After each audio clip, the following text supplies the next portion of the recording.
eo tongotrao.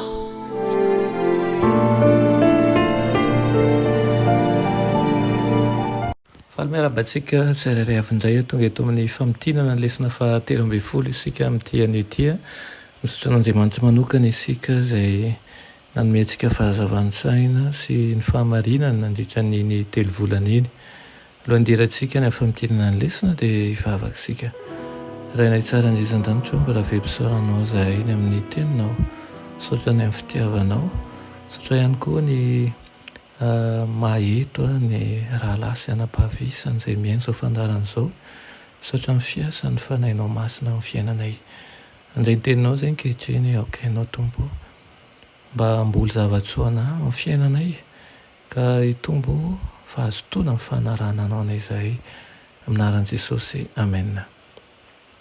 Ny lohateny lesonantsika dia manao hoe ny fandresen'ny fitiavan'Andriamanitra. Ny tsy anjery dia amin'ny Apokalipsy 1:20 fahatelo sy ny fahaefatra manao hoe ary nahare feo mahery avy teo amin'ny seza fiandrianana nanao hoe indro ny taberna kelin'Andriamanitra dia eo amin'ny olona ary izy toetra eo aminy ary ireo olony ary Andriamanitra ny toetra eo aminy dia ho Andriamaniny ary ho fafany ranomasy rehetra masina ary tsisy fahafatesana intsony sady tsisy alahelo na fitarainana na fanaintainana fa efa lasa ny zavatra taloha. Hitantsika nandritra ny herinandro fa vetivety dia hifarana tokoa ilay fifananjainana lehibe dia ny fikomian'ny Satana amin'ny fitondran'Andriamanitra. Tsy navela tao anatin'ny aizina tokoa manko ny isika amin'ny fiafaran'ilay ady, mandresy tokoa Andriamanitra, resy Satana. Na ny tsipiriany momba n'ilay ady farany aza dia voalaza mazava tsara ao amin'ny Baiboly. Nandritra ny herinandro iny namakafaka antsika ireo fotoam-pahoriana sy fanafahana, ny fotoanany orohorany koa sy ny fifaliana, ny fotoam-paharavana ihany koa sy ny fitsarana, ny fotoanany fiaina sy ny fahafatesana ary ny fotoana hitiavana sy ny hodiana. Indrisy ozy izy ny Jeremia 3:30 fa lehibe zany andro zany ka tsy misy tahaka azy. Andro fahoriana ho an'i Jakoba zany nefa ho voavonjy ho afaka amin'izany ihany izy. Miaina ao anatin'ny vanim-potoana farany tokoa isika. Ny hafanganan'ny fahatanteran'ireo famantarana ny fotoana dia manambara fa hatombotra ny fiavian'i Kristy. Manetriketrika sy manandanja izao vanim-potoana iainantsika izao. Inona ary ilay vanim-potoana lazain'io io ary inona avy ireo toe-javatra ireo? Hitantsika tokoa ny ao amin'ny Apokalipsy 2:20 sy ny 5:10. Vita ny fitsarana ary tapaka ny eo anjarany rehetra, mikatana ny varavaram-pahasoavana, fotoam-pahoriana ny ratsy fanahy hanao ny ratsy tsy voafetra ary marina koa izy tsy mahalala na voavela ny elony na tsia kanefa dia latsaka amin'ny tsy mibebaka ny loza fito farany ary ambinana sy arovana ny vahoakan'Andriamanitra ao anatin'izany. Tsy maintsy hisy eo zavatra ireo fa samy miomana hiaona amin'i Jesosy ireo antoko tsirairay. Misy ny hiady aminy, ny hafa kosa handray azy amin'ny mpifaliana. Rehefa mamarana ny asa fanelanelana nataony tokoa manko Jesosy ary miala amin'ireo tsy mibebaka ny fanahy masina dia ho voahisintomboka ny anjarany tsirairay. Ito hahazo ny fanampian'Andriamanitra sy ny fiarovan'ireo mahatoky fa ny ratsy fanahy kosa ho eo am-piaratanan'ny Satana, samy aneo amin'ny toetrany izay nafahany nanapa-kevitra fa ho topoiny ny tsirairay ihany koa. Fotoana izay isian'orohoro izy io fa hoy manko ny Apokalipsy 3:9 ary hoy izy tamin'ny tendrombohitra sy ny vantolampy mianjeraha aminay ka feno izahay amin'ny tavan'ilay mipetraka eo ambonin'ny seza fiandrianana sy ny fahatezeran'ny zanak'ondry. Lavy ny lalàn'Andriamanitra ary ny lavin'izy ireo ny loharan'ny aina ka ny ady lavaka mitsitsitritra ho an'ny tenany izy. Ankehitriny dia mifanatrika amin'ny mpitsara izy ireo fa tezerana sy fanamelohana ihany no ho azon'ireo antenaina. Izy moa no hanafaka azy raha teo fa dia tsy misy. Etsy andaniny kosa ireo izay nahatoky mijoro mahatoky amin'ny fanarahana an'i Kristy, nahatoky tamin'ny lalàn'Andriamanitra dia nisotro teo amin'ny ranonaina. Ankehitriny ozy izy dia mifanatrika amin'ny mpitsara azy izy ireo. Fanantenana sy famonjena no azony antenaina.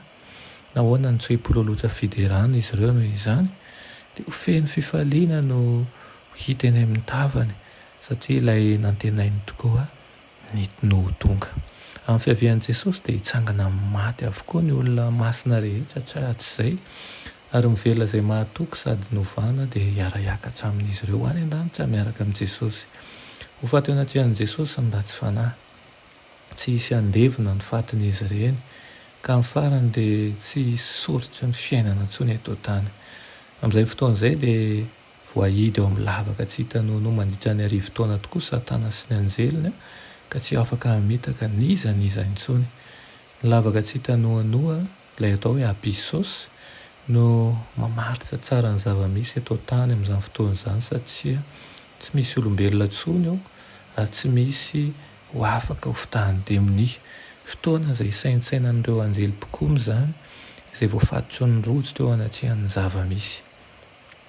Ho avy tokoa manko ny fotoam-pitsarana raha no tanterahana talohan'ny fiavian'i Jesosy fanondroany ny fitsarana ary rehefa mampiatra ny didsim-pitsarana izy dia fiainana mandrakizay ho an'ireo izay mino azy. Nandritra ny taonjato maro dia naneho ny fitiavany ary nanolotra famonjena ho an'izay rehetra te handray an'izany Andriamanitra, nahatonga ny faharatsiana hitombo tanteraka koa anie izany. Mandritra ny fitsarana nefa dia afaka manatitra maso ny fahamarinana sy ny famindrapon'Andriamanitra any amin'ny fomba ny tantana ny fahotana sy ny fikomiana ny tontolo rehetra sy ireo anjely mahatoky. Eo anatehan'izany dia ho hitany tokoa ny vokatratsy ny fahotana hita ny fahamarinan'Andriamanitra, ho hitany ihany koa ny zava-misy rehetra hazava amin'ny lalàn'Andriamanitra sy ny fotokeviny sy ny fijoroany, ary ihany koa dia voavaly avokoa ny fanontaniana rehetra. Rehefa tapitra ny arivo-taona dia hatsangana amin'ny maty ny ratsy fanahy. Anaiky ny fitarihan'ny Satana indray manko izy ireo ary hiady amin'Andriamanitra sy ny olo-masina. Tsy misy zavatra niova fa levon'ny afo avokoa izy rehetra. Mialohan'ny fandringanana azy ireo dia hisy fitsarana farany sokafana ny boky ary anaiky ny asa nataony sy ny fandavana ny antso-pitiavan'ny fanahy masina ny rehetra. Anaiky ny raty nataon'Andriamanitra ny rehetra ka ilaifitra eo anatrehany ny lohalika rehetra. Lavitra ny fiainana mandrakizay fa hiara-ny fahafatesana faharoa izy ireo izay tsy hisy fitsanganana maty intsony, foana ny fahafatesana sy ny ota. Fotoana famafana ny ranomasy rehetra izao ary ankafizana fiainana mandrakizay sy mahasambatra. Hitantsika amin'izany fa zava-dehibe tokoa ny zavatra tsy maintsy hisy eo, fa ny riana dia ahafahanao mijoro mahatoky manjakariva sy ahatonganao mafy orana amin'ny fanarahana an'i Kristy.